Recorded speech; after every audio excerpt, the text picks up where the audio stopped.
السلام علیکم فرینڈس، کیسے آپ سب لوگ؟ امید کرتی ہوں خیریت سے ہوں گے۔ آج ایک نئی کہانی کے ساتھ آئی ہوں میں، جس کا نام ہے ریشم پری اور سپنوں کا جھولا۔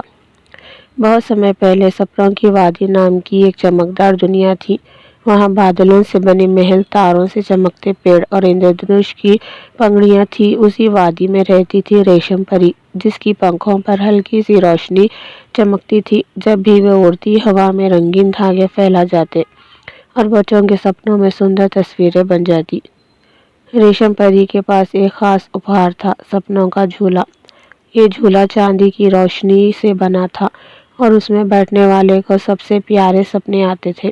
لیکن ان جھولے کو چلانے کے لیے ضروری تھا امید کی گھنٹی، جو روز رات کو بجتی تھی اور پورے جگت میں میٹھے سپنے بھر دیتی تھی۔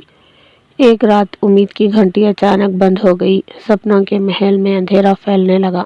بچوں کو سپنوں کی جگہ ڈر لگنے لگا۔ ریشم پری گھبرا گئی۔ اسے پتا تھا کہ بنا امید کی گھنٹی جھولا بھی نہیں جھول پائے گا۔ اس نے اپنی چمکتی روشنی پگڑیوں پر اڑان بھری اور پہنچ گئی چھایا گھاٹی، جہاں نیند چرانے والی پرچھائیوں کا راجا اندھکار دیتی رہتا تھا۔ ریشم پری بولی، تم نے امید کی گھنٹی کیوں روکی؟ بچے ڈر رہے ہیں۔ اندھکار دیتی گرجا، کیونکہ میں سپنوں سے جلتا ہوں۔ میں چاہتا ہوں کہ دنیا کیول اندھیرے میں رہے۔ ریشم پری مسکرائی۔ اس نے اپنے پنکھ جھٹکے اور آسمان میں 7 رنگوں کی ریشمی چادر پھیل گئی۔ اس نے کہا، اندھیرا بھی ضروری ہے، لیکن امید سے بھری ایک کرن اسے روشن کر سکتی ہے۔ اس نے ریشمی چادر کو ہوا میں گھمایا، چادر چمکی اور امید کی گھنٹی پھر سے بج اٹھی۔ امید کی گھنٹی بجتے ہی سپنوں کا جھولا پھر سے جھولنے لگا۔ تاروں والا آکاش کھل اٹھا۔ بچوں کے چہرے مسکراہٹ سے بھر گئے۔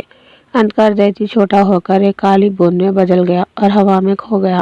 ریشم پری واپس سپنے کی وادی گئی، جہاں سب اس کا انتظار کر رہے تھے۔ اس نے سپنوں کے جھولے کو آسمان میں اونچا جھلایا اور کہا، سپنے تبھی چمکتے ہیں جب دل میں امید زندہ ہو۔ امید کا ایک چھوٹا سا اجالا بھی بڑے سے بڑے اندھیرے کو ہرا سکتا ہے۔